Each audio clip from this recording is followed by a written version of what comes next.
أو قدا دي تولين تي قدا دي تولين الساقيم دي السلام عليكم ورحمة الله زلف اللاون مرحبا سيسون وهيل الناغ ثديان تساقيد نكمل تمثلتين يعني المحنة عين صالح ولكن يسقسين بوساقي أي غرز بون تمور ثمارتي للمحلة أمثاقي دايما يتحول باش اتيفرو يعني سلا سيكوريتي ماشي ستسرسيت يعني بوركوا ويتخمي راكاكي اديو الناس العقال ادي يخدم ثيغي مين نداري فرو تمثاليناكي ولكن اشون ولا داعي صلاح نولي غن اللمان تروح لا بوليس لا جندرمري يغالد العسكر ثورة وقد يسقسينا نسقسي في تمثالين تلوفان تمورت الجزائر ادنا وساكي كريم وسنيون ادفكنا راينسن بود اكيد ناضي الاستوديو قماتنا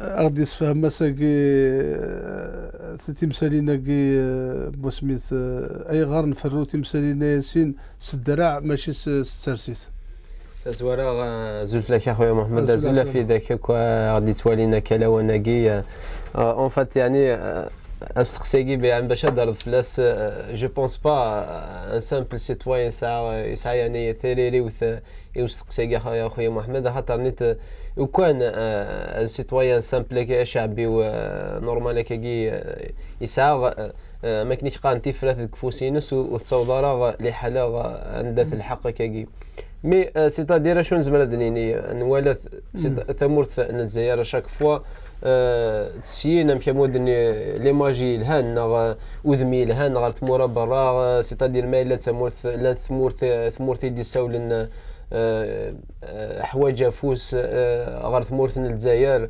الجزائر توجور توجد ولا غطاس نتمورا ثمورث لا ليبين ولا لا يعني مالي كيف تقول سناكي دونك اوركو ما مقل يغفلان الى ندي ثمورث لان يغفلان اكس عن يعني ذي السنين مازال اكيدو ذات زايري تعيشيثن مازال توجور ما كاين قال لي مام بروبليم اريد ويرون اوركو ازافو يعني كونسونطرا ما نزمد نيا غا في الحوايج ثياض نزمد مود ليكزامبل ما كان ذاك كتشك مع محمد لو بروبليم نعين صالح شحال هكاكي صافي تقول الطاس هكاكي اكزاكتومون نوالا تقول سنه عندنا نتكلمي شويه ناس بوتاتر داين كيف ثالوف مي فينال موثوغال اكثر نزيه ولا مام ما كان ذاك كي غان لامان فرنسا طاس ولا دي فيديو ديال حقنا كيف عندها يعني سوف عندها طاس يغان لامان غير وفريد دونك ابارامون اغفلني وغالد اكني لا ماشي تيفرات اكزاكتومون بارك الله فيك ياسين تنميرث انو راح ثمناط واشنطن نستقبل كماتنا العربي زويميه قمتنا العربي زويبية. السلام عليكم زلف لك قما زلف لك ناس محمد بارك الله فيك. اسمح لي تمازيغتينو خاصة معليش قما ما فضل نهضر صروميتنا صعرف ثم كي هو قمتنا العربي. Est-ce que vous voulez que j'intervienne en français? Il n'y a pas de problème. Vous pouvez intervenir en français. On a avec nous dans le studio Mas Yassine qui a dit que quand il y a, c'est-à-dire une affaire, c'est-à-dire en dehors de l'Algérie, tel que l'exemple du Mali, de la Libye, l'Algérie intervient, essaie de trouver des solutions politiques, mais quand ça revient au problème à l'échelle intérieure algérienne, on ne trouve pas de solution politique, on essaie toujours de régler les problèmes en utilisant la force, en utilisant le militaire, le policier, le gendarme. Oui, c'est vrai, il a raison parce que c'est un pays de la diplomatie sonore. Bon, ça va de pair, bien sûr. On doit s'impliquer au Mali, on doit s'impliquer au Niger et au Libye, ça c'est normal, ça c'est. Mais aussi, il faut donner l'exemple à l'intérieur du pays, il faut donner l'exemple en instaurant un dialogue constructif. Et il faut être sincère avec la population, il faut dire les vérités, il faut exposer toutes les données face à la population pour voir des solutions. C'est-à-dire, personnellement, je ne suis pas... Bon, il y a un problème réel actuellement de gaz de schiste. il y a un danger réel concernant l'exploitation du gaz de schiste dans le désert algérien. Je ne peux pas tomber aussi dans ce qu'on appelle une opposition systématique, mais je suis pour le conditionnel. Il faut un moratoire, il faut discuter, il faut expliquer, il faut tisser des liens sincères avec les populations de façon à ce que tout doit être accompagné dans l'ordre, parce que les débordements peuvent apporter apporter des préjudices, c'est-à-dire des conséquences préjudiciables. Voilà, c'est mon point de vue. Il y a des analystes qui disent que ce commencement de l'exploration, il a été décidé non, c'est-à-dire cette année, mais peut-être plusieurs années auparavant. Donc pourquoi ce gouvernement n'a pas consulté, c'est-à-dire la population algérienne pour entamer ce projet? Personnellement, j'ai écrit avant, j'ai écrit dans Algérie Express, je pense en mai 2014, au moment où le Conseil des ministres a accepté, ou je ne sais pas, a décidé l'exploitation du gaz de schiste, parce que l'exploration a été commencée en mai 2012. Donc le premier puits a été fait, les opérations ont commencé en mai 2012 et ont été achevées en août 2012. Le premier puits, Ahnet 1, et ensuite c'est le deuxième puits qui a commencé, je pense, en septembre 2012 et s'est terminé un mois plus tard. Et les résultats étaient concluants parce que l'exposé du directeur de Sonatrach à Vienne disait que voilà, nous avons obtenu de très bons résultats dans l'exploration, qui dépasse largement celle de Marcellus aux États-Unis. Bon, qu'est-ce qui s'est passé à ce moment-là? Il s'agit d'un pouvoir délinquant. C'est une noria de malheur qui gouverne en Algérie. Il fallait à ce moment-là expliquer, ou il fallait donner, c'est-à-dire livrer toutes les données à la population et instaurer un dialogue à travers des institutions. Il faut être clair. C'est quoi? Quelles étaient les données? Les données à ce que l'Algérie va faire face à un déficit en matière énergétique sur le plan intérieur. Elle va faire face aussi à c'est-à-dire un recul de ses entrées. Et le plus grave, qu'elle va faire face aussi à un déficit en matière d'approvisionnement de l'Europe, ou d'honorer les contrats qu'elle avait établis avec certains pays. Et par voie de conséquence, il fallait faire illico presto cette exploration et décider. Et il y a certainement qu'il existe un problème. L'Algérie fait face actuellement à des contrats qui ont été établis. Je ne peux pas dire quelle est la nature de ces contrats, mais tout ce que je peux dire, c'est que ces contrats sont préjudiciables au pays si à jamais ils arrivent à être annulés. Avant-hier, j'ai lu dans le quotidien El Watan que le monsieur disait que l'Algérie peut accepter certains dédommagements raisonnables pour certaines compagnies et arrêter. Bon, l'idée est bonne, mais ce ne sont pas des coûts raisonnables, parce qu'il ne peut pas savoir quels sont les coûts que ces compagnies-là vont demander à l'Algérie, étant donné que le contrat l'agrément de coopération ne définit pas les dommages. Les dommages viennent après une mise en demeure, à savoir si à jamais vous dites à Halliburton ou à Schlumberger ou à EconoPhillips ou à Eni, surtout la première, voilà, j'arrête, et bien vous allez payer. Et l'Algérie, c'est-à-dire ça, il y a beaucoup de fissures, il y a beaucoup de brèches dans son économie, c'est-à-dire nous sommes face à un gouvernement défaillant, un gouvernement de voyous, et voilà le topo. Vous avez dit, M. Zomer, qu'ils vont payer, c'est-à-dire un certain montant d'argent pour ces compagnies s'ils arrivent à arrêter ce projet. Qu'est-ce qui prime? C'est le projet ou l'environnement et la santé du citoyen algérien?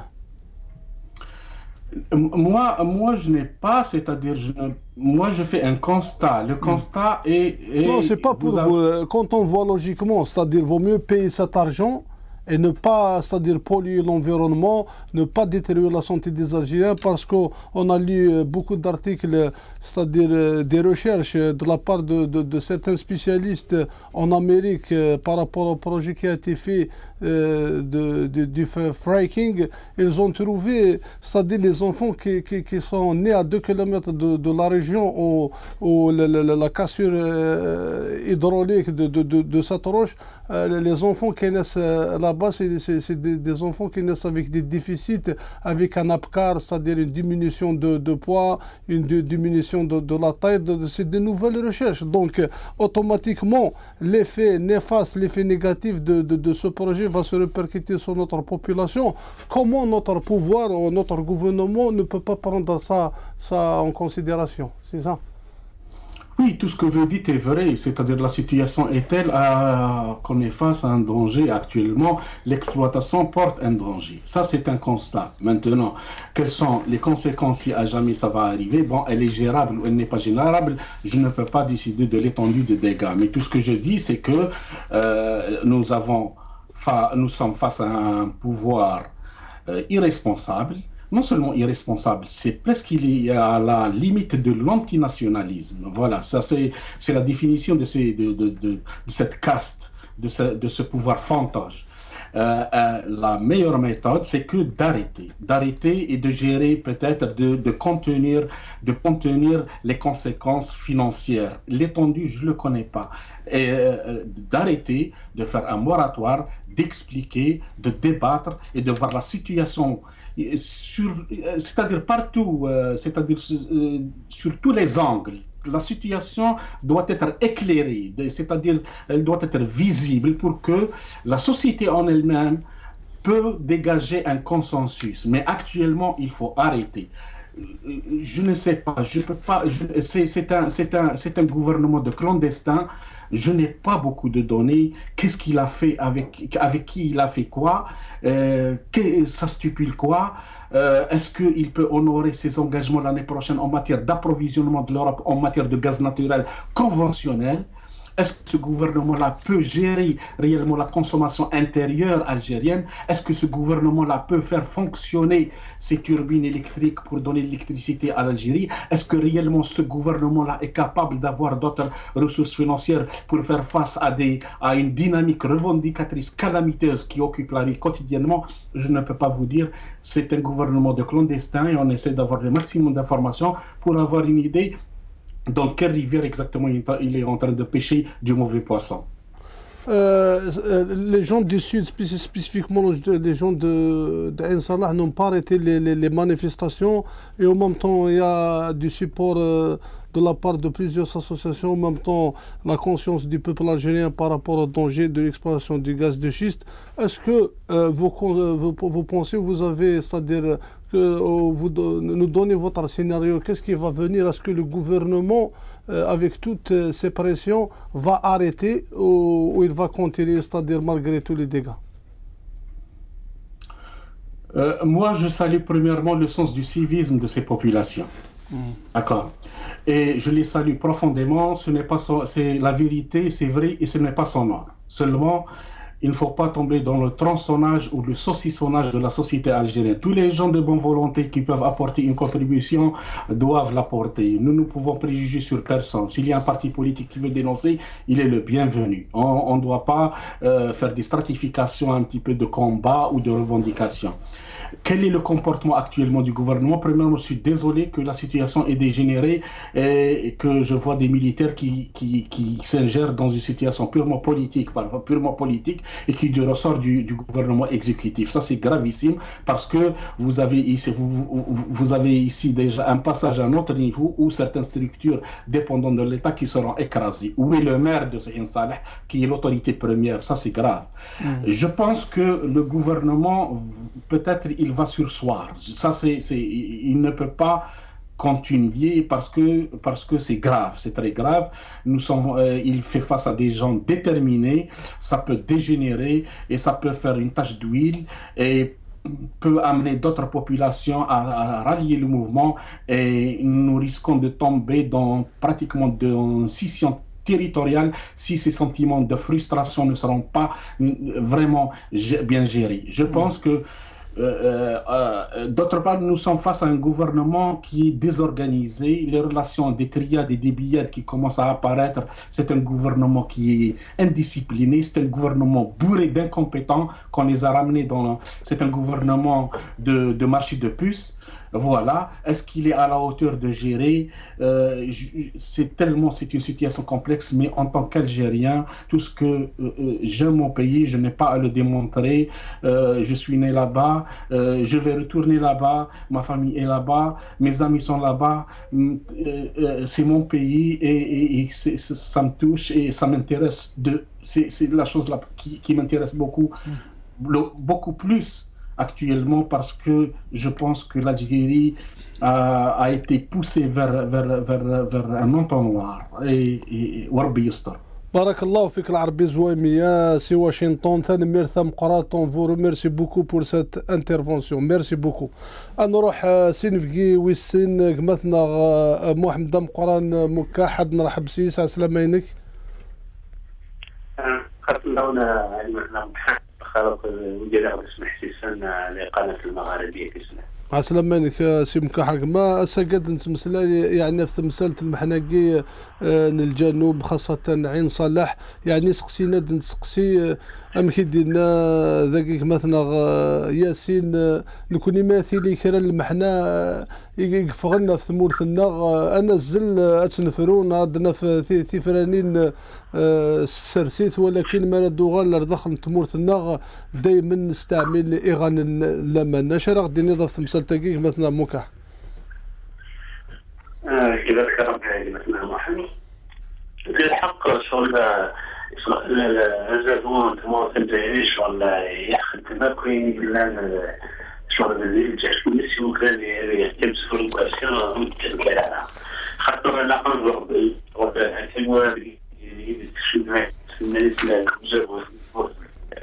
سيموران كل ساعة سميت تمر الجزائر الحدود مقرطاش ما هذه ستابيليتي تموريكية هذه شغل من تموريكية ستابل اوتوماتيكمون الجزائر سبعة ذلك في كثير ستابيليتي تمور الجزائر دونك sur les dire sur le وين اللي ديروا بارافون que ce soit la Syrie نغا يقدر ندير مسار كو ديتا يقدر ندير مسار شمالنا نسان وشغل سان نهار كيف كيف et puisque ça les touche directement sur le غنايا sur الكبوت الجزائر شغل déstabilisé parce que ما déstabilisé sur السجة اللي ما عندها نوع stabilisation de الجزائر تمر في الجزائر ما عندهاش وصلت ريبيركوتي ديريكتومون في سياقي متزادن شغل ماشي شغل رقم ضرب لايقي شغل سي لا سيكوريتي تموليكي لا سيكوريتي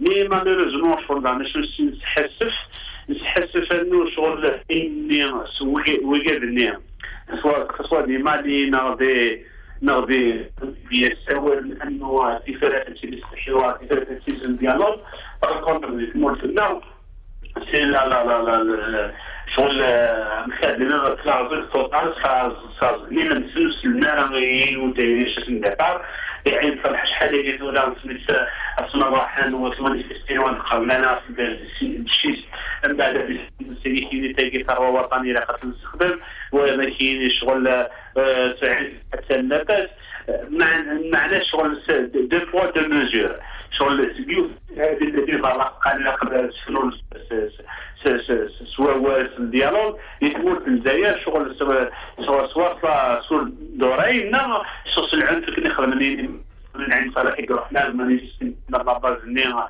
لا دينا دي عين صالح دونك شغل شنشتاقي ونكون شغل اون فلورا انرجيكمون ونقارب اللي شغل ماشي تاقين الى لا سوليسيون يسبان في الجزائر سواء والسلبية برضو ما كاين الطبيعة يمكن الحلول يقلق نتمر في الجزائر لا قبل نتمر في الجزائر يكون يكبر الراويس الكلمة لا ساعة ولا ماشي كلمة لا نزمن نسكراي ونظرة شو يغلق نكمل الشعب ديال نظرة شو يغلق شيء يترسل العصر لنا أصدق لنا بلا ما شو بلا ما غادرنا قمتنا مكافأة كان أكيد سقسا يعني الطاسي مسناون دي فقنن المضرة طروزي بزرويا كي باش تشوفون الغاز يعني انك مرة ترزط زرواكي اكامان لونفيرونمون يعني tu vas l'intoxiquer العاود الحيوان النباتات يعني امك المعلومه ثاقي هاد الحقن رزافون تمورث وتخمم ماراش والحاجه التي تجن هذه كمل ديال البروجي كي مالغري ايموسناون اين يعني الضمانه كيف كانت توت لي بروف باللي الحاجه يضرون العبد هذا يضر لونفيرونمون اسكي ديبرسيون هذا الحاجه سوا سنيان يا لونطون ام كانت سؤال التمثيل تاعك مثلا مكح الزول sur la magie donc il y a eu des accords il y a les films يعني خدنا donc automatiquement توظف الصور ديال شويه دي كونطرا كثير سوق الناس وخلصن تيسنى دار قد نضرب لي ابري لا شوت دي بيري ديال وشغل دغني شغل لينيرجي نون رينوفلابل شغل بزاف ديال سواء البرودكسيون شغل الفيلم القص مع الان شغل الفغال هذا في نوتر سوليسيون سعر 6 مليون من 100 مليار دولار اللي صار في البوندو 15 سنه ياكي شغل حنا ما كنا نتلقى باش ندير الفايده ولا حلول حماله دونك شغل غانا درنا اكشن دابا نسمع فرقا مليار دولار كي تصرفنا لان تصرفن من بعد شغل انفيرونمون شابين شغل وصندوق على ديك شغل تخممنا كنا تخممنا نسل شغل دايرين على كمان السنه شهر صرفن السنه تخدمن من بعد شغل باش نخدم لي جينيراسيون فيتور نخمم باللي شغل لا غير دي تدور صباح لا غير شغل الثمن ونكون نزرب لي ما نقدر ندير حراس قريب ترمي لا ريزيرف في مقارنه كل الدولي شغل فوليين من بعد شغل هذا لي جينيراسيون فيتور شغل دوفون سان فيت اكومبلي سا لي ديرونج طر مهمه باش انت هذيك المكانات من بعد شغل ميمي دو ساعه من بعد ويا هذا الضبرنا قررسن مع هذا ديون زافو ديون نظام نتخمم على دي الشعبينس ونتخمم على دي تاكارا ونتخمم على دي لافونير لا بوبولاسيون اللي تخممي ماني تنفياش نتا مشي قيمه في كرسي انكم تصبر مشي هذه اي السلم الاجتماعي مشي سوس مقدود هاكي يمكن تنكرالا مشي يحيد مثل هذه المعارضه يمكن تنكرالا يمكن هذه قيمه تدين في كرسي ونسواتح ونسواتح مد النظام مثلا مكح يعني سومان البترول تصب دونك الحاجه كي ممكن يجينا زافوا ديال زل لا ريزيرف كي فايض الغاز بزرو ولكن الطاسي ديالنا يعني تدري مثلا السرسه في المشروع كي راهي لاقي باش دي السوفا الكاس كزرو تدري تم قرات يعني ديك شمال الفايده يعني ثم قرات ثمورة الجزائر الطاسي دي سقسان اي غر واستعمل راه يعني تدري مثاقي باش كوم التيرناتيف الحاجه فايض ذا شوت الالتيرناتيف راه سواليض نزمرات نخدم راه البروجي لو غاز دي شيستاكي خاطر تدري ثم قرات مثلا مكح justement كنا دايرين فدنا شحال من قربين اللي كيطرح لنا ديال الشيست شغل روحين هذا كنا دايرين نذكر نذكر 6 دقائق باسكو شغل الاكسبيريونس تولا كي اترافير لو موند شغل مثلا دي فرنسا حبس دي امريكان كمرسنا شغل جنوب ديجا خدمنا ويا دونك نخدموا سوطريزيون وقلنا خدمنا باسكو نوريكي دو لا تكنولوجي وسوفر من الكاز اللي مازال شغل مازال الثوره ما تميتريزيان كتسوفر الكاز سيتاكي بلا سون بورتي اتنت ا لونفيرونمون نتمورت دونك كل شغل فرنسا تخدم دينا لي اكسبيريونس نيكليير اسمي تستعمر فينا ما كان الاستقلال خدمنا لنا الاكسبيريونس الكاز دشي تحفظ دينا كانت سوفون كومون ميتريزي لا تكنولوجي نوفيل الكاز دشي على فكره الاستقلال لنا نحفظ القارينا كنا قانوار بين تعلم الحساسيه الفنيه تمام كما كنا كنقول جينا نحفظ دينا المغاربه شويه دافعين فلنا باسكو جابوا ياكي اشكال كي نغفوس ميتريزي لا تكنولوجي كي نروح الناس استخدم من ديك مورانسن من بعد اسمها جمرنا تشوف عندك مورانسن مع الدولي مره سهل الغاز دشي اسمها ميتريزي لا تكنولوجي ولا شويه في الجزائر شغل ديسي 20 طون ما كتميتريزي الا كان شتاكي يتسوى على هذا الريع شغل ما كاينش البترول كيدير الناس شحال من شنو لكم tout le monde de schiste. شغل المكنين كذا يقول الزوز ويا بزاف يكون هذا نقارب اللي يقرا قدر واحد الدقيقه ما سي فريمون دقيقه الى كاين وكاين اشياء مثلا ليكونومي تمركز الضرب اللي مثل الجزائر اليوم ديفيسيت en matière de PME PMI تديك بالي نجي شغل يستخدم اللي تساوي يستخدم لا مان دافر كي كاري لا دي شيف اللي يقرا سبيسيالمون اللي راه مزالي يقرا قبيله هو اللي يسجل وكل شيء ايكونومي فور اللي زميل شو ولا سي ان بي دو كونسوماتور كان انو سي ان بي دو برودكسيون كي سيلي اون فا برودوير ونزل باسكو تيمولي يغدز نزول ولا يفنتها مش ولا واش باش ولا يفنتنا هكا دي واجد الانسان de bons gouverneurs gèrent le pays أكيد للفينانسمون يكون يساعد جيران ولا خدمنا الفينانسمون ولا خدمنا الفينانسمون ولا خدمنا الفينانسمون كالجمان جماعة السنين اللي من غاسي كينون ديكريمون الشعب غاس الشعب اللي يغادر غوادر وغادي يبغى السيد بروغرام ديالي كي تولي مثلا موحد دم قرن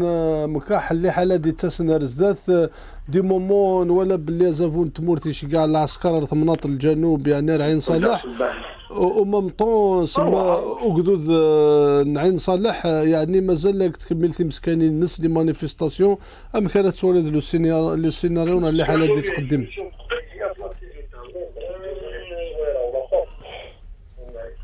مثلا مكاح قمتنا موكاح سلي ضيد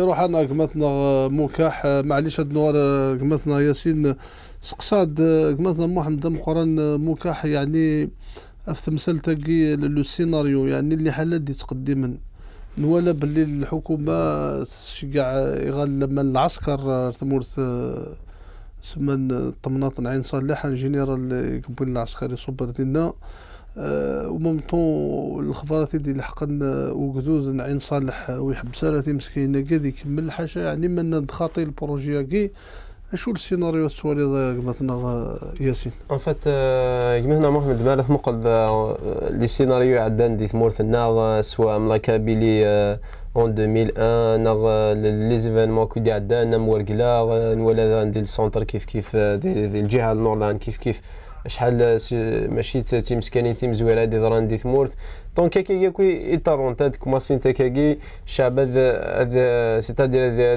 هذه قابل اللي غان لا ما شحال هذا يعني هذا ميطفنا كني تاوين دوسان هذا الشهور ما كادن ولا كديجا قوينات دي عين صالح ديجا ثنان ديال الشهور كي قعدان دونك هكا قد كملن سيرمون راني بيسكا ما كادن ذاك اثمثنا دي الجهه عين صالح وقومنا سنفاس نسان قالناك بليك ثغالي نهار دفير و90 راه انا ما بوين دازر فنسان وبغينا راه يا قاعد يضروا ذي الجهه نسان بغينا راه ماشي كان لونفيرونمون معنا ما مسحان سن دابري يعني ما كدن يقول لك شي تزوره دابري لي سبيسياليست شو لي كونسيكونس زعما انت ديالين سي الغاز دو شيستاكي دونك السيناريو هذا ذاك مثلا ماشي الحاجه يصفرحن باسكو ما كاين ولا كوسانا كذانيك اطاسين ولا ايغان لمن ارزان غال الجهه نيش يعني سو فورم دو رونفورسمون من غرث مناطني عين صلاح دونك السيناريو جو بونس ماشي د الحاجه اكس فرحن هذه بدون يعني كوسانا ارزات ما الا كرا يعني ازافو مازالت توجور لا ديسيزيون سي وكني هذيك مال ليكسبلواتاسيون لو غاز دو شيست. بارك الله فيك يا سيدي الله الغورك نروح سين في قلنا قمتنا نيت وعماره حسن قمتنا نيت وعماره نيت عمارة سلام عليكم السلام عليكم زول فلاك زول فلاك وصافا لاباس لاباس حسن نتكمل يمثل لنا تمثال تاقين الغاز الصخري ومنطون تمثال لي مانيفيستاسيون داين صالح Asqsinu pourquoi le pouvoir algérien il intervient pour régler les affaires externes politiquement, c'est-à-dire en dehors de notre pays, mais quand ça vient à l'intérieur, ces affaires ne sont pas réglées politiquement et elles sont toujours réglées du point de vue sécuritaire. C'est les forces du service sécuritaire qui interviennent. Maintenant, Hassan. Et donc déjà, en premier lieu, il y a déjà l'importance de la crise, c'est-à-dire l'importance de la crise, le problème externe comme la Libye et le Mali et tout. Tu sais que il y a des répercussions, des menaces de la situation d'instabilité, d'insécurité, du terrorisme qui s'y met en Libye, en Mali, ça n'a rien à voir avec ce qui se passe à Salah. Donc on ne peut pas reprocher au gouvernement français de Hollande, tu pars en Ukraine et tu interviens en Ukraine pour régler le problème. L'Est de la rébellion de l'Est de l'Ukraine est réglé, il trouve une solution de l'Ukraine, alors que les Toulouse et Saint-Guerre sont de pour manifester contre la construction d'un barrage. Donc des manifestants qui ont un petit peu brandé le forward, les conditions au sommet font, ça ne va pas, quand on ne bouge pas. J'ai vu un peu France 24, les chiens françaises. Et c'est des gens qui sont déterminés à rester à occuper les lieux jusqu'à ce que le barrage du projet soit annulé. Mais en parallèle, Hollande intervient en Ukraine. Donc ce sont deux crises, deux problèmes, deux situations, deux crises différentes. On ne peut pas lier ça à ça. C'est-à-dire le Mali, la crise malienne en Sahel, la frontière algérienne, la frontière algéro-libyenne, la frontière algéro-tunisienne, la frontière algéro-marocaine, n'a pas la même menace que les manifestations de la Fismis le front interne.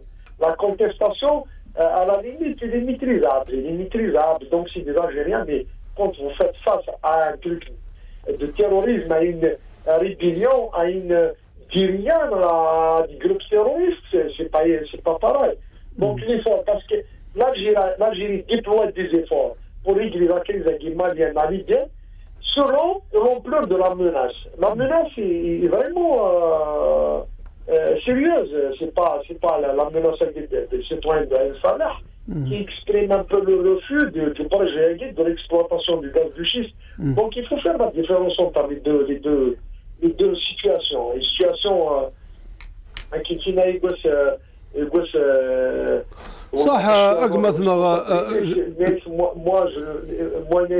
ce qui m'importe, c'est la frontière, c'est ce qui se passe au niveau des frontières de l'Algérie, soit est, ouest, sud. Mais ce qui se passe un peu dans les contestations, ils sont à la limite très. Tu peux limiter, tu peux satisfaire un peu la demande exprimée par les citoyens et le problème sera réglé. Mais le Mali, il n'y a pas, la Libye, il n'y a pas une demande à satisfaire. C'est des groupes armés et c'est des armes de guerre, machin, c'est des armes de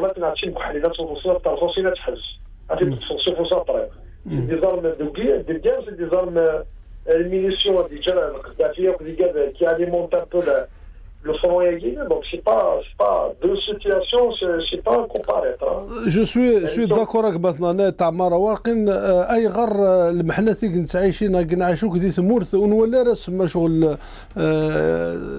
تواحلنت نونا تروفي دي سوليسيون بوليتيك لو كانت الصوره المحنا كنا عين صالح دي جونك فان كثر شهرين ثورة وما مطوم كي تولد لي سبيسياليست دوني تهضرون في المظره الكازاكي لي زيكونوميست تهضرون كومبروند باللي تدري مثلا الصرصد مقرث مليح يعني اش ديكش منو لاش لانه قد هضرنا في الالتيرناتيف يعني باش نروح على الغاز الصخري عاد نخدم دوطر التيرناتيف بو نو با توشي لوني قلنا دي الصحراء ومام طون ديفلوبي لاغريكولتور ادفنو لو سودني اي غير تصغي من راك قال طافره تجمعني مسناون راه قال لي البروبليم بوليتيك مو غير العسكر اش قاعد اي غير لا بوليس اش قاعد اي غير لا جوندارمي اش قاعد نعم يصدر ترى كنقام يمزدان عين صلاح بالحق مسنا قلنا كنقارن كنت الخوف مسنا في مسالة جيني ابري يا اون جيستيون سيكوريتير d'une immeuble et une gestion sécuritaire quand il est débordé. C'est ce qu'on voit même à tout à الامريكان ماشي بلاد الامريكان دولة عظيمة اللي قارناكن دولة عظيمة ولاش ولكن الامريكان فرونسنا هي دي ديفونس غير بلي لا ديفونس مي لا مانيفيستاسيون كونتر لا بوليس suite à l'assassinat de l'affiche le citoyen de l'affiche la l'Italie on ne se souvient plus de l'État mais ce que veut dire l'armée d'intervenir le gouverneur de l'Italie a fait appel à l'armée et parce que là les émeutes ont dégénéré quand les émeutes dégénèrent il y a atteinte il y a menace à l'ordre public donc systématiquement nous avons permis le recours à la mobilisation de la force publique qu'elle soit police là l'américain qui a l'exemple vous pouvez revoir les trucs ce que je vous annonce c'est ce que j'ai vu dans les chaînes de télévision ce que j'ai vu dans la presse française et américaine c'est que le gouverneur de peur parce qu'il y a des émeutes qui commencent les manifestations produits de l'ampleur le gouverneur de l'État les émeutes a fait recours à l'armée et souvent l'armée pour maîtriser la situation donc tant que les émeutes sont pacifiques l'expression est pacifique là l'encadrement doit être politique et les citoyens doivent être reçus par les élus parce que les élus ils représentent le truc politique et civil donc pour recevoir les doléances des émeutes mais lorsque ça dégénère extrémise en tant que commerçant l'État ils sont le devoir de vous protéger de protéger l'État doit protéger le bien donc c'est ça donc l'État il est là dans la sécurité du bien et des personnes parce qu'il ne savent plus que la politique donc c'est une responsabilité pour l'État donc il y a une gestion politique et une gestion sécuritaire des émeutes donc quand les émeutes sont pacifiques je crois moi-même le communiqué il y a un communiqué de commandement de secteur de la 6e région militaire ils ont fait un rendu public un communiqué aujourd'hui dans lequel ils appellent les populations à exprimer leur ras-le-bol, à exprimer leur point de vue, le refus de ce projet pacifiquement, loin de toute dérive. Ce sont les termes du communiqué du commandement de la 6e région militaire. Donc ça, je vous donne un petit peu mon truc parce que là, ça dit, quand les manifestations dégénèrent, systématiquement le recours à la force publique, la police, il y a deux. Ils sont mobilisés. Le PAPC, la réquisition du PAPC, dans le Wali, en cas, ça veut dire le ministre de l'Intérieur peut aussi faire un truc de réquisition de la force publique. En cas, ils sont un danger dans l'ampleur des immeubles nécessite à ce que les forces publiques font, donc le ministre de l'Intérieur peut le faire aussi. Donc, il y a une gestion sécuritaire et une gestion politique. Donc, politiquement, il me semble que le gouvernement s'est exprimé sur la question, les ministres qui sont concernés par le projet, le ministre Boiban, le ministre d'énergie, ils ont donné un peu leur point de vue. Maintenant, place aux experts. Le ministre قمتنا نات عمرها ما كيتوالي السيناريو دي تقدم ليا هل ترى البروجي قاعد يكمل زافون تمورتي فا بروندر يعني اون ديسيزيون باش ديني خاطي يعني باش نروحوا يا الزات نظروا المشاكل ما كيتوالي قمتنا يمكن اش بغيش لان كتولي في مسالته يا اون فولونتي يا ان انغاجمون de l'État, du gouvernement, de l'État, d'exploiter cette énergie non conventionnelle, c'est-à-dire d'y aller jusqu'au bout, parce qu'elle a expliqué aux citoyens, à travers des experts, à travers un peu des experts surtout, qui sont carrément, directement concernés par le sujet, ils ont exprimé qu'il n'y a aucun danger. Et puis l'État, il est en phase d'exploration et d'expérimentation. Même il y a exploration, et ça sera une phase d'expérimentation pour prouver qu'il n'y a pas de danger, ni sur l'environnement, ni sur quoi que ce soit. À ce moment-là, on peut donner le feu vert à l'exploitation. Mais là, on n'est pas dans une phase d'exploitation, que les gens doivent comprendre que l'exploitation du gaz de schiste n'est pas l'ordre dans 10 jours. C'est-à-dire, actuellement, c'est l'exploration. Et après, ça sera la phase d'expérimentation. Donc, exploration, expérimentation, ça viendra après l'exploitation. Et s'il s'avère que l'exploitation d'un puits, l'expérimentation d'un puits ou deux pose problème pour l'environnement, pour la nappe d'eau, je ne sais pas moi, à ce moment-là, le gouvernement tranchera pour l'arrêt de ce projet. Mais tant qu'il n'y a pas, on n'est pas encore dans une phase d'exploitation, il me semble, il est très tôt prématuré de parler de l'annulation du projet d'exploitation du gaz de schiste. تنمرتك مثلا نا تعمر حسنا كليني تنمر ثم قرات معد في كذا الرايك ادلو غال مثلا محمد ام قران مكاح يروح لنا نفانو ولا تدن سقسيه نقاروك مثلا محمد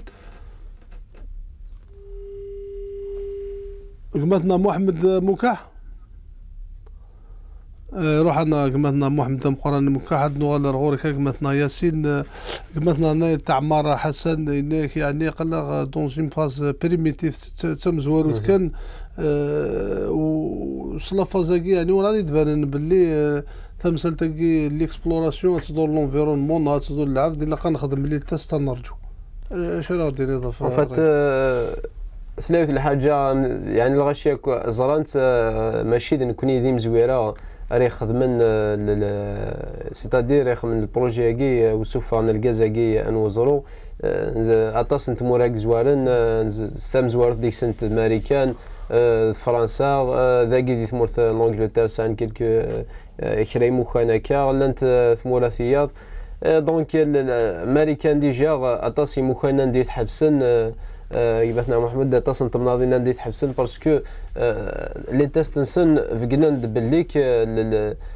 سلا المضرة ما يفثم ذاني قرفار دينا نغ سورتو من كوني لا نابني دو إدنا ما كني وإذا كي انترفين ديجا يعني مقرث مليح تينا ولا تينا إلا قرام ذانت تينيغليجي خاطر نيت مام تينا سيت اون ريشاس إثمورث ما إلا ديجا خدمة تينا ديجا سيت اون ريشاس زعما مود طاس إثمورث ان الجزائر ماشي كان إثمورث ان الجزائر مام في موراكيس دو دوران نسمر هذا ما كيقارن دابورتي ان بلوس دونك المضره كي مزميره دنيني بلي كو ساعه المضره باسكو ويذاك امزويره ديجا كيخدمن يشوفون اكزاكتومون هضرن فلاس ونان داطاس اون بليس ولا ذاني مقفل ابري مين ولا كوش ولا كي ديكرن دي عين صلاح اطاس لي زاسوسياسيون يدي يهضرون غف البروبليم كاين لو غاز دو شيس دي عين صلاح ماشي ديال الجزائر كان مام فارانت مورت الجزائر ولا دي فرنسا كندا امريكان اتصل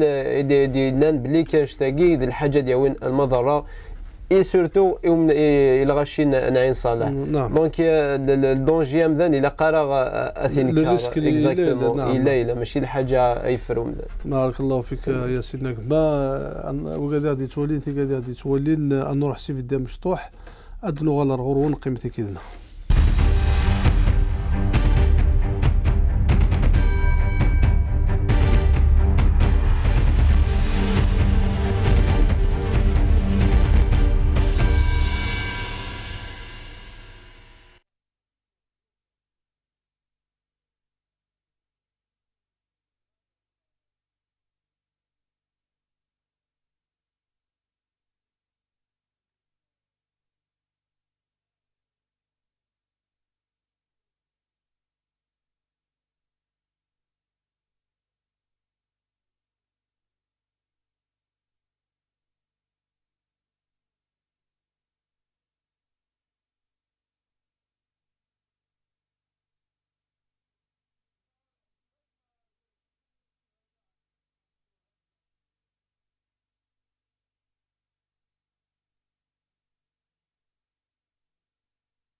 السلام عليكم خونا عبد الوهاب عزعتري.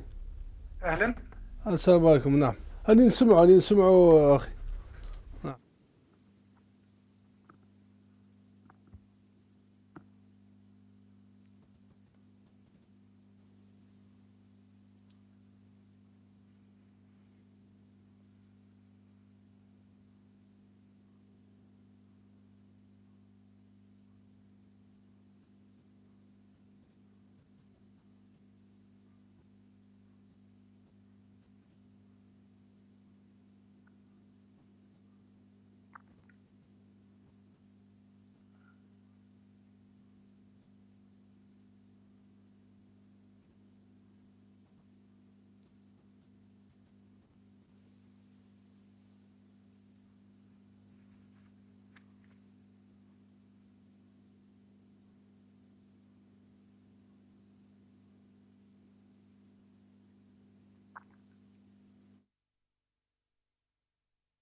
وقد هادي تولي انت قد هادي تولي نضحم شي سنوني. السلام عليكم ورحمة الله. زول في الله ونقلا نغل در غور وند نكمل لون نان يعني المحنانة تمثلت يقدرون داعين صالحين يعني الغاز سخرين الغاز بزرو ادنوين في نغ ويصر بعاق مثلا عبد الوهاب زعتري نرحب سيسا سنين. السلام عليكم الزول في الله مثلا عبد الوهاب زعتري. وعليكم السلام ورحمة الله. نعم يا أخي، السؤال عودتنا الجزائر أن تحل بعض الأزمات خارج البلاد سياسيا. ما هي قراءتكم للوسائل التي يستعملها النظام لحل أزمة في عين صالح فيما يخص مسألة الغاز الصخري؟ نعم، هذه فيها مفارقة بين الطرق والوسائل التي يستعملها النظام في حل المشاكل هذه مع جيراننا، وطرق حل المشاكل هذه الداخلية مثل أزمة عين صالح وما فات من غرداية مثلا إلى آخره. ويعني فيما يخص الدول المجاورة لنا، فالمنهجية والعقل يقول باللي لازمنا نتدخل بالحوار وبمشاركة الأطراف المتنازعة وبالتي هي أحسن، ويعني نحاول نتدخل مع جيراننا أحسن من يكون تدخل خارجي مثلا بعيد المدى مثل أمريكا ولا أوروبا وإلا دول أخرى التي يعني لو تدخلت لأصبحت فيها فتن وفيها مشاكل أخرى. فإذا من الناحية هذه نتاع مع جيراننا، فالطريق هذا يعني مقبول، الطريقة اللي قاعدين يدخلوا بها تاعنا مقبولة، منهجية يعني مليحة. نعم. ولكن فيما يخص مشاكلنا الداخلية لهنا فيها ضعف، وهذا الضعف يعني سلبي. لأن مثلا كما لو نتكلم على القضية اللي فات منذ شهور مثلا تاع غرداية، يعني ما جات تسكت الفتنة هذيك حتى ضيعنا ناس وضيعنا مصالح تاع ناس، وصبح الضغط كبير والناس يعني تعبت مع هذيك الفتنة. الحمد لله فات هذه الفتنة هذه. المشكل هذا الجديد تاع عين صالح ثاني يعني من الأسف والمؤسف أن يعني ننتظر شهرين وما نحاورش الناس هذوك، وما نحاولش نلقى بالتي هي أحسن حل مثلا يرضي الجميع. ثم شهرين ما كانش يعني يعني اخذ بالاعتبار هذيك المطالب نتاع ناسعين صالح، ثم زيد ندخلوا في طور العنف والعنف المضاد والفتن والمناورات وهذا يعني شيء يؤسف له. انا شخصيا تمنينا ما نوصلوش خلاص لهذه. بارك الله فيك. انت تكلمت الاستاذ عبد الوهاب زعتي تكلمت على الضعف لايجاد الحلول لحل الازمه في عين صالح. كيف تفسر هذا الضعف؟ هل الضعف في السياسه الداخليه الجزائريه ام ممكن فيه ضغوطات من الخارج؟ لان كثير اللي اعطونا التحاليل قال ممكن الجزائر امضت العقود مع الناس اللي يحبوا سما شغل اللي يخرجوا الغاز الصخري هذا، لان اذا رجعت على العقود هذه ممكن تدفع اموال سما شغل اموال جد سما كبيره. فكي فسرنا الضعف هذا، حبينا نسمعوا سما تفسيرك ورؤيتك لهذا الضعف. نعم يا اخي، هي فيها عده عوامل يعني تتداخل مع بعضها البعض، ما كانش غير عامل واحد برك.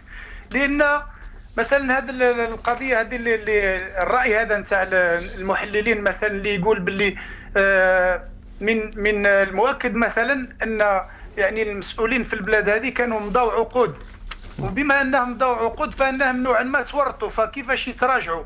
والا تراجعوا راح يخلصوا مثلا الشيء اللي مشاو فيه في لي كونطرا.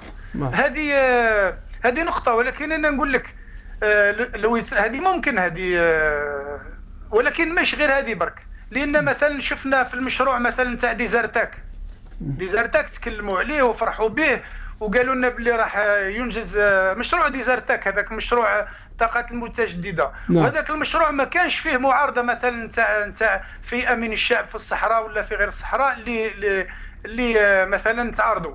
هكذاك اليوم المشروع هذا زال، نسيناه ما صار فيه حتى مشكل.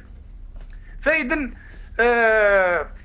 يعني امور معقده كثير. فلان السياسه نتاعنا ما فيهاش كما يقولوا احنا الوضوح. لو كان الوضوح، لو كان يجيبوا لنا الناس هذو اللي داروا لي كونترا يفهمونا على اي اساس داروا لي كونترا، ربما نتفاهموهم، ربما نشوفوا كيفاش نعدلوا المسار هذا اللي وصلنا ليه.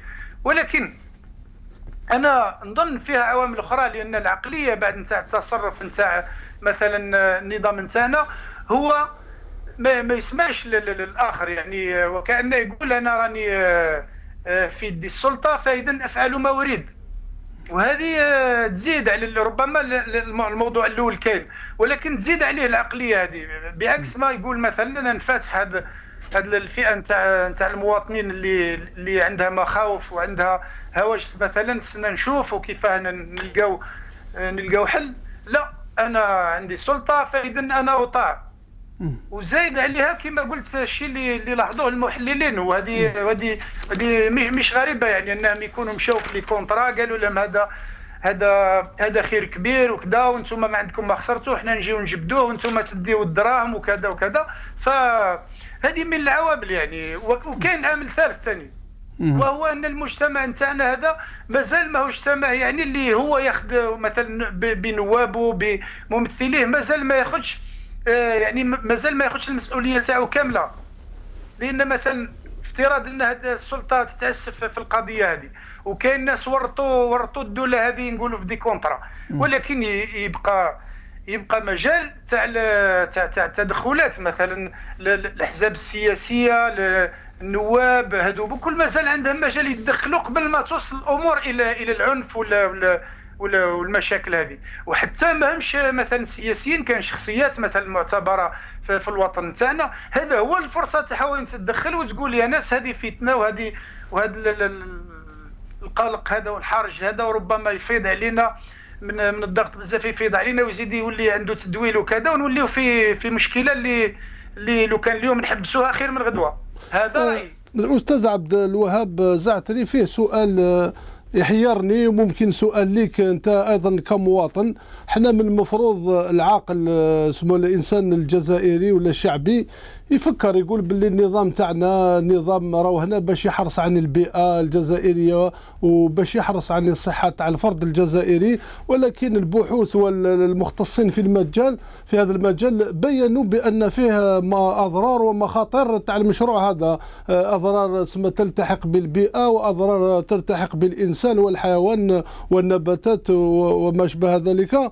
وانا سما كانسان هكذا نفكر نقول كيف النظام هذا موجود هنا سما باش يحافظ علينا، ولكن لماذا هذا النظام سما يريد ان يلج سما ويمضي في هذا المشروع؟ انا حيرني السؤال هذا، لان النظام راهو هنا باش يحافظ على الجزائريين، علاش حب يمضي في هذا المشروع دي مومون كو سما العلماء والناس الباحثين بينوا باللي فيه اخطار واضرار؟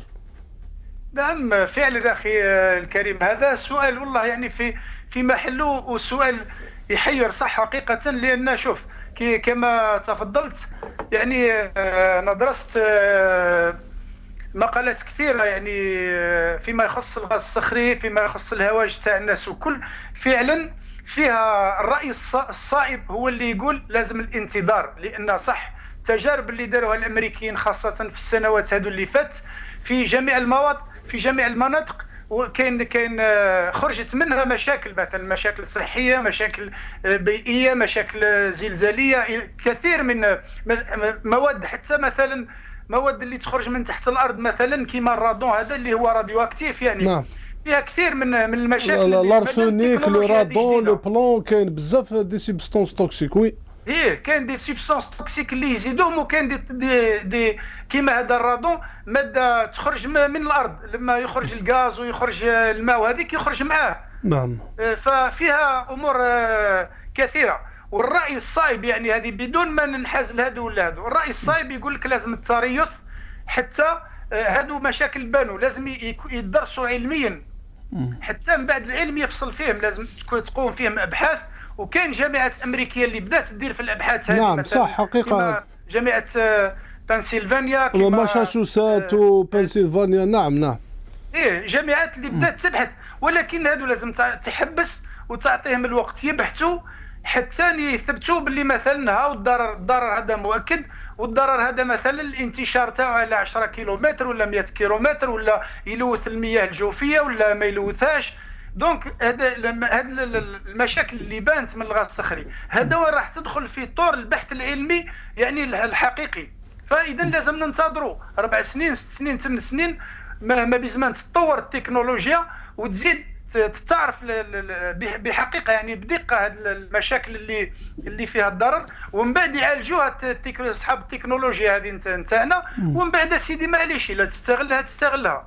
ولكن السؤال اللي محير هو ان الجزائر بلد يعني عنده الغاز الكونفنسيونيل ما شاء الله، علاش يسرع يدير هذا؟ مثلا الصين اللي هي محتاجه مش مكفيه، واللي تامبورتي الغاز وتامبورتي البترول وتامبورتي المحروقات وعبء كثير على البيجي نتاع لاشين ماهيش متسرعه، لان لاشين عطات روحها وقت انها تستفاد من التجارب اللي يديروهم الدول الاخرين حتى تتحكم في التكنولوجيا وتبدا تكسبها. هذا يتطلب وقت ماهيش من بين عشيه وضحاها. روسيا مثلا، بما ان روسيا بلد مثلا عنده الغاز، فروسيا هو ثاني بلد هو والصين من البلدان اللي وفنزويلا من البلدان اللي عندهم الغاز الصخري كثير كما احنا، ولكن هما يقول لك انا نكمل في الغاز هذا الغاز الكونفنسيونيل، وبعقلي كي نتحكم في التكنولوجيا ونصبر ونشوف المخاطر اللي تنتج والحلول نتاعهم، ومن بعد اذا استلزم الامر معليش سيدي نستخرجوا الغاز الصخري هذا معك يعود ما فيش ضرر. علاش الناس تجي ضده؟ مش مشكل. فاذا الحل البسيط هو تريث سنوات يا اخي ومن بعد نشوفوا. ولكن الأستاذ عبد الوهاب زعتر، رؤيتكم لهذا المشروع من الناحية الاقتصادية، لأن المحللين الاقتصاديين اللي درسوا المشروع هذا قالوا بأن العملية مكلفة، لماذا لا تستعمل هذه الأموال لمشاريع أحسن ولا تضر بالبيئة ولا بالإنسان؟ لا هذا سؤال يعني جوهري لان احنا اليوم كيما نقول لك انا لما نجي نشوف المشكل هذا علاش يا اخي علاش مثلا هادو اللي اتخذوا القرارات هذه ورطونا في هذا المشكل هذا على واش يتكلم لي خلاص على الغاز الصخري. انا عندي الغاز، انا الطلبات نتاعي مانيش بلد صناعي كبير اللي نستهلك طاقات كبيره، نديروا اغلب الحال حنا هادو الغاز والبترول نديرهم نبيعوهم للدول الاخرين باش ندخلوا منهم موارد. ف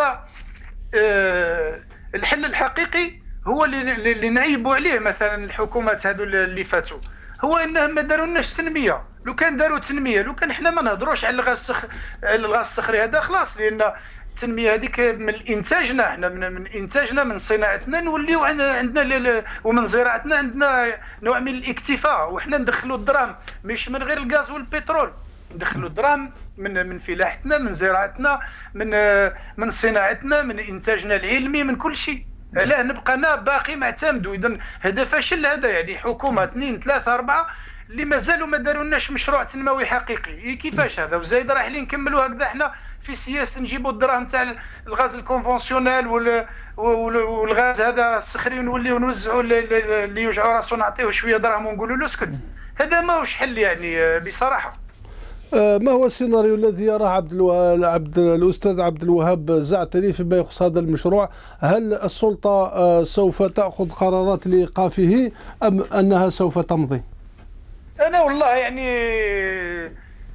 نتمنى أن السلطة هذه يعني تتريث، وكما قلت لك تمد روحها وقت 6 سنين 7 سنين 8 سنين وتحبس علينا المشكل هذا نتاع الغاز الصخري. وحتى إلى دارت دي زونجاجمون مثلا تورطت مع مثلا شركات، يا اخي انا الشركات هادو نلقى معاهم حل، كاين حل وسطي. الشعب تاعي قال ماهوش راضي ومتخوف، نصبر منا على 6 سنين ولا روح وسيدي استثمروا في هذا المجال وروحوا نقبوا على هذا الغاز الصخري. ولكن اليوم الشعب تاعي ماهوش راضي وعنده الحق، لان فيها مخاطر، ماهوش حتى ندمر له البيئه تاعو ولا صحته ومن بعد نولي نطلب كيف راح ندير له كما دارت فرنسا بكري في النووي. فاذا السلطه هذه لازمها يعني تتريث. وكاين واحده اخرى، الا كان السلطه ما تريثش انا نطلب ثاني من الشخصيات السياسيه والشخصيات المعتبره ورؤساء الجمعيات وكذا انهم يتدخلوا، ما يخليوناش الامور هكذا في هذا الحال. يعني ناس عين صالح يوليو ينضروا بهذا بالعنف هذا وتولي صراعات، وربما من بعد ما ناش عارفين كيفاش تطور الامور، لان مرات تحتقر حاجه صغيره ومن بعد تولي لك فيها مشكل كبير وتولي نادم تقول يا ريت لو كان غير ما درتش هذا الغاز الصخري. بارك الله. دونك لازم الناس الشخصيات الوطنيه لازم تتدخل مع لكن الحكومه هي من نفسها يعني فهمت باللي احسن نتريثوا لا باس، ولا ما فهمتش لازم الشخصيات الوطنيه تتدخل، ما تخليش الامور تفيض علينا هكذا. هذا هو رأيي. بارك الله فيك الأستاذ عبد الوهاب زعتري، نشكرك وقيد مثلا عبد الوهاب يغديف كان تم مغلي نسا يعني أنت مسألة الغاز الصخري ثاني ميرتك ما نروح سينفكي ويس ثلاثة مثلا جمال ويس خمسة مثلا جمال العليلاش أدنا رحب سي. السلام عليكم مثلا جمال. السلام ورحمة الله وبركاته. أزول في اللك ما نتكمل وناك مثلا جمال أين يعني أنت مسالتك المحنا قريك ضرون داعي نصلح يعني نسقسد دي مسناوني ديوساني كيدلاغ أي غر الزبون تمورثنا ودي تسفر الحل تسرسيت يعني سوليسيون بوليتيك باسيفيك باش هادي فروتا مسالتك أي غر يغل لما نديت مسالتك مثلا جمال. ترى الزبون في مسالتك والزميلة ديال الحل الشغل ترى نكون نتخمم باللي على النيغوسياسيون السريه على السيان دي كونترا السريه وسعنا ترى ils ont perdu la décision, ils ont plus de pouvoir de décision. وسمرنا لازم نشاورنا ويا واش السيكوريتي البوفوار باسكو البوفوار ما ترى ما نقدر كاع جابوي في الجزائر نظرا ما كاينش واحد من الخارج ماشي صغير ماشي المساله دي ديسيدي وما عامل مثلا مسيني تموركيس تو تغني بليتي تو تغني شاكويتو كسميرا تاع حلف نا وكبغارا وكسميرا ترى ما الا كبغارا عشان يبغى اتبع ويتمر وين ونبغى كل ما يقدر نعملوا شو كسميرا دونك لازم تبدا في النظام درك الخارج دونك le pouvoir réunien, il sous-traite une partie du pouvoir, moyennant une fonction, l'appareil salarial, c'est une ristourne, c'est-à-dire le détournement de fonds, etc. Donc, sous-traiter le pouvoir, annoncer le pouvoir, à l'équipement, en contrepartie, à ce les contrats, à ce بغانا نحبسن وكان زمرن باسكو ما عندنا بغانا لا بالك بغانا نحبسن وزمرنا لا ماشي ديك فلوس نسني قلنا القرار علاش فرونسوا هولاند ما اسمي يخطر اسمي هضر يديروا منين ينايسن il est formellement interdit باش l'exploitation du gaz de schiste formellement interdit sur tous les territoires français dans l'Hexagone et les territoires d'outre-mer. وين مالك تديني ما كانوا معلمين كان مالك في الكونترا مزوالو على ديزون دايرين انا عامش سنيتا دينا ويرنا بالنسبه للكردي واشو هنا pour les dangers que ça représente pour l'environnement et pour la santé publique. Donc نزرات ولا نسمي بها وبيها فرنسوا هولند il a parlé après une étude لابد وسنة دي رابور ديكستال etc.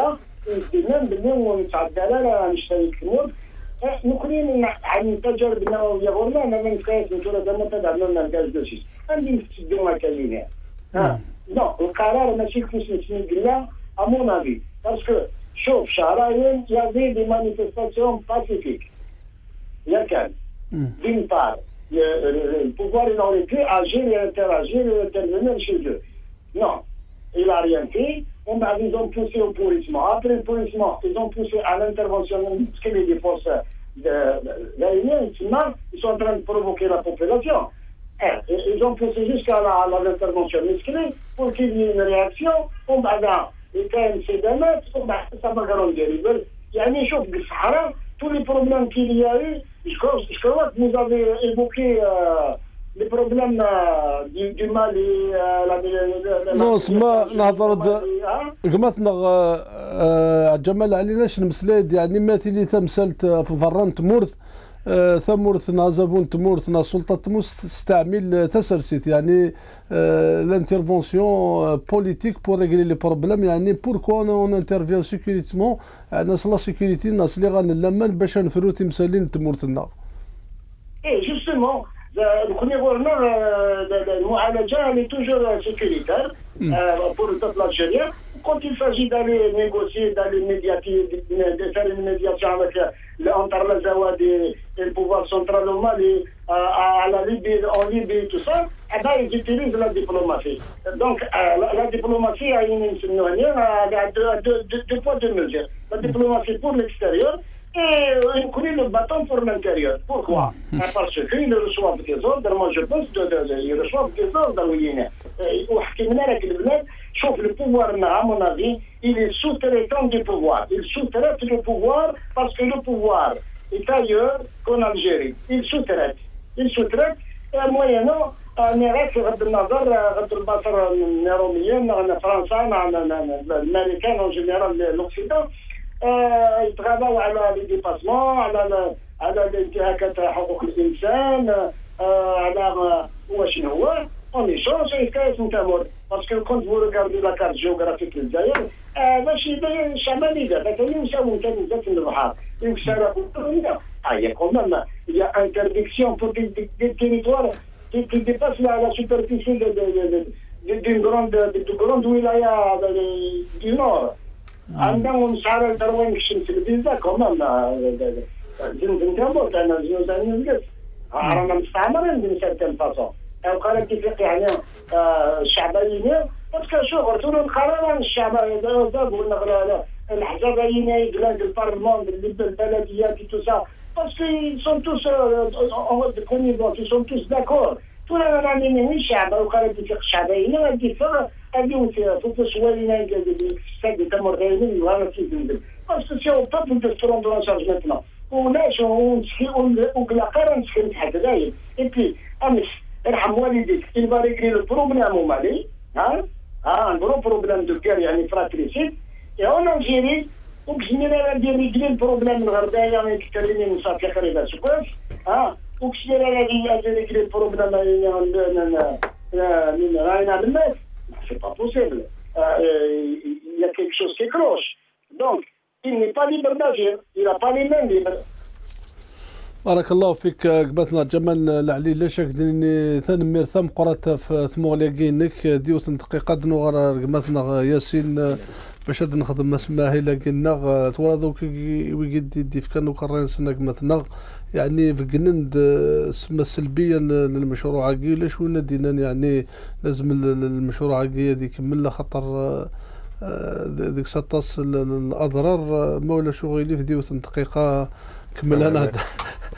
En fait, même si يعني أمذن هذا يخمم يعني لوجيكمون كالكايلين ريسبونسابل غاد فوكدود يونايلين يعني دا قالوا غف يدود دي ثمورث même si le projet ديالوي الحاجة لهاني ثمورث مما تواليض أيدود يفقد خاطر نتي تقلق خاطر يكشميت الخوف في المظهر راك زماناز ديالوي دونك او موان هاد السيدة تفهمات باسكو ما كنا دي تزوارا نورمالمون سيتادير زافو الا غيوا كنا يخدم الشعب انتمورثينس دونك الا قضي لي اكودس دي سواعنا متي كذاكي الا قصدي فكودم الا قصدي سل يعني اثغرينس شغل ثني تقرا كان كي ما كنيش قارن ذي ثقيل الا اسني مود اول اولادني تنمر ثقمتنا ياسين لحق الدار ثقارة بوهيلا قلنا تدين تساكي أدفكا تجميل تنمر ثم قرات ويقي قد يفكان الرين سني مسنا وناقمتنا غني تعمار حسن